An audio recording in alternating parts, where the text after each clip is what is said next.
فرزانہ، آپ ہیں پشاور میں based. She's a prominent and journalist, probably one of the senior most journalists and with the most amount of experience of working on conflict issues in the former tribal areas in Pakhtunkhwa.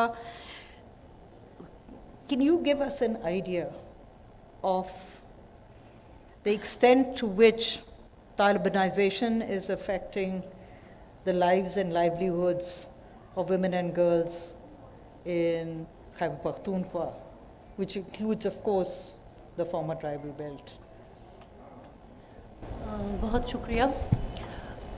جیسے کہ آپ کو ہماری افغان ساتھی نے بتایا کہ mind set کی تبدیلی جو ہے وہ بہت اثر کرتی ہے، خصوصاً جب ہم خواتین جو کام کر رہی ہوتی ہیں، جو ایک آپ کہیں کہ ہم امپاور وومن بننا چاہتی ہیں، جو ایک ترقی پسند سوچ رکھتی ہیں، جو خواتین کو آگے لے کر آنا چاہتی ہیں، ان کے لیے سب سے بڑی ہرڈل جو مجھے لگی ہے اپنے 24 سال کے تجربے میں، اور جو ہم نے ایک دو دہائیاں دیکھیں طالبانائزیشن کی ان خیبر پختونخوا میں، اور اپنے اب پہلے قبائلی علاقے تھے اب مرج ایریاز ہو گئے ہیں وہاں پر، تو مجھے اس میں یہی لگا ہے کہ مائنڈ سیٹ کی تبدیلی آپ کی پوری زندگی کو تباہ کر دیتی ہے. میں سخت لفظ تباہی کا اس لیے استعمال کر رہی ہوں کہ میں نے اپنی آنکھوں سے ان خواتین کو متاثر ہوتے ہوئے دیکھا، ان کو مرتے ہوئے دیکھا، ان کو گولیوں کا شکار ہوتے ہوئے دیکھا، ان کی سٹوننگ ہوتے ہوئے دیکھی.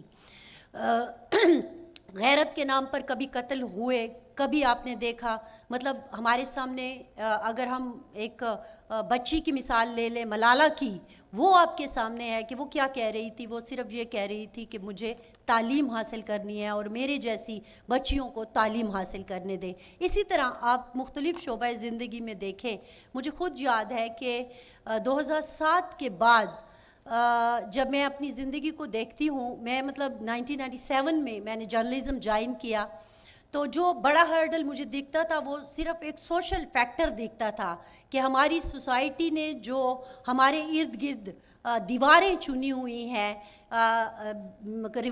روایت کے نام پر، کلچر کے نام پر، یا ایک گلاس سیلنگ ہے، وہ ہمارے لیے ہرڈل ہے. ہم ان سے کیسے نکلیں گے؟ لیکن 2007 کے بعد ایک عجیب سی تبدیلی آئی، اور وہ یہ تبدیلی یہ تھی کہ اب تو نام آ گیا مذہب کا، اب تو نام آ گیا اسلام کا. آپ کا ٹی وی پر دکھنا بھی اسلام کے خلاف ہے. جیسے شریعت کا ایک عجیب سی ڈیفینیشن جو ہے وہ ہمارے راہ میں یوں کہیں کہ رکاوٹ بننے لگی. مجھے فیل ہوتا تھا کہ آپ ایک خاتون ہیں اور آپ ٹی وی پر آتی ہیں، ایسے کیسے ہو سکتا ہے؟ تو آپ ایک خاتون ہیں اور آپ کسی سے بات کیسے کر سکتی ہیں؟ آپ ایک خاتون ہیں اور آپ بغیر کسی محرم کے جا کیسے سکتی ہیں باہر، یا رپورٹنگ کیسے کر سکتی ہے؟ تو وہ جو مجھے کلچر کی دیواریں محسوس ہوتی تھی اپنے ارد گرد، وہ مذہب کے نام پر اور شریعت کے نام پر ایک اور بھی آپ کہیں کہ سخت چیز میرے سامنے آ گئی کہ اب تو معاملہ زندگی اور موت کا بن گیا ہے.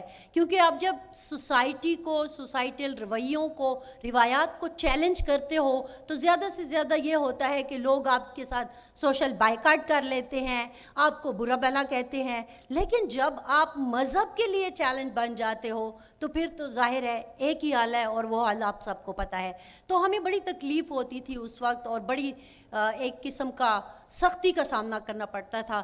پھر بھی چلو ایک ہو جاتا ہے کہ آپ ایک رپورٹر ہو، آپ ایک جرنلسٹ ہو، چیزوں تک پہنچتے ہو، آپ کو تھوڑی سی بہادری بھی آپ کو دکھانی پڑتی ہے. لیکن جن لوگوں سے ملی ہوں، میں نے 22 سٹوری کلیکٹس کی ہیں خواتین کی، جو میں نے ان لوگوں سے جا کے ملی. ان میں سے کچھ کو مار دیا گیا، جیسے کہ میں نے پہلے عرض کیا. کچھ لوگوں کی زندگی اب جس حالت میں ہے، مطلب آپ ایک دہشت گرد کی بیوی ہیں، وہ دہشت گرد جو کسی کے گلے کاٹ کے آتا ہے اور پھر آپ کو میسج ملتا ہے کہ آپ کا شوہر گھر آنے والا ہے، اب آپ اس کے لیے پانی گرم کرو کیونکہ اس نے نہانا ہے، اور آپ اس کے لیے کپڑے ٹانگتی ہو، آپ اس کے لیے پانی گرم کرتی ہو، آپ اس کے نہانے کا سامان کرتی ہو کیونکہ وہ کسی کی جان لے کر آیا ہے. میں جب ایسی عورتوں سے ملتی ہوں، ایسی عورتوں سے ملی، ان سے بات کی، تو میں ان سے پوچھتی کہ کیا مطلب آپ کا پہلا سوال یہ ہوتا ہے کہ اس سچویشن میں کہ آپ کا شوہر کسی کو قتل کر کے آیا ہے. مطلب خیبر میں آپ دیکھیں بہت اہم مثالیں میرے پاس تھیں جب میں ان خواتین سے ملتی، بہت اہم نام تھے. اب وہ دہشت گرد نہیں رہے، قتل کر دیے گئے، یا اب ایک نئی سیریز شروع ہو گئی ہے ٹی ٹی پی کے نام پر. لیکن اس زمانے میں جو لوگ تھے، تو میں جب ان سے ملتی اور ان خواتین سے پوچھتی کہ اب آپ کو اس وقت کیسا فیل ہوتا ہے کہ یہ آپ ایک ایسے شخص کے ساتھ رہ رہے ہو جو کسی کو قتل کر کے آیا، جو کسی کا گلا کاٹ کے آیا ہے، اور پھر وہ آپ کے پاس آ کر ایک نارمل لائف گزارتا ہے. تو اس نے کہا ہم نارمل لائف نہیں گزارتے. مجھے پتا ہے کہ میں ایک ایسے شخص کے ساتھ رہ رہی ہوں جو ہفتے میں 2-3 دفعہ کسی نہ کسی کا گلا ضرور کاٹتا ہے. تو آپ سوچیں کہ کیا میں نارمل لائف جی رہی ہوں گی؟ تو یہ وہ بظاہر ایسا لگتا ہے کہ پتہ نہیں یہ جب اپنے گھر جاتے ہوں گے تو ان کی عورتیں کیا سوچتی ہوں گی. یا اسی طرح میں نے کچھ سٹوریز یہ بھی کور کی کہ وہ طالبان جو پاور میں آ جاتے ہیں، ان کی دشمنی ہوتی ہے، انہوں نے کس طرح عورتوں کو یوز کیا. یہ وہ میری سٹوریز ہیں جو میں کر چکی ہوں. انہوں نے کس طرح غیرت کے نام پر اپنی عورت کو قتل کر کے چارسدہ سے ایک لڑکی بیاہ کے لے جاتا ہے اورکزئی، اور وہاں پہ اپنے دشمن کو قتل کرنے کا وہ سامان بنا کے لے جاتا ہے. آپ سوچئے کہ وہ لڑکی جو چارسدہ سے بیاہ کر گئی تھی، اس کی آنکھوں میں کتنے خواب ہوں گے اپنے شوہر، اپنی فیملی سے متعلق. لیکن وہ طالبان کے ساتھ مل کر غیرت کے نام پر اس عورت کو قتل کر دیتا ہے، ایک بندے کے ساتھ انوالو کر کے. یہ وہ سٹوری ہے. پھر ایک ماں کی سٹوری جس کا بیٹا کسی مدرسے میں پڑھتا تھا اور آج 2021 ہو گیا اور اس کو پتہ نہیں ہے اس کا بچہ کہاں ہے. میں جب اس کی بیوی سے ملی، وہ ایک دن کی دلہن، کیونکہ اس لڑکے کو ولیمے کے دن اٹھا لیا گیا.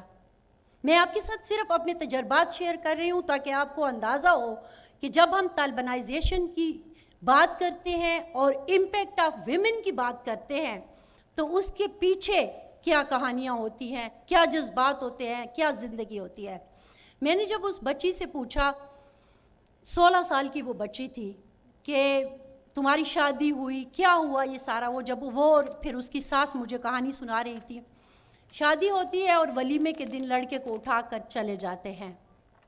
آج تک وہ لڑکا واپس نہیں آیا. اس کی ماں کورٹ میں بھی مجھ سے پھر ملی تو میں نے اس سے پوچھا تمہارے بیٹے کا کیا ہوا. ان دنوں وقار سیٹھ صاحب زندہ تھے، اللہ ان کو جنت میں جگہ دے، اور بہت زیادہ مسنگ پرسنز کے کیسز کو دیکھا کرتے تھے.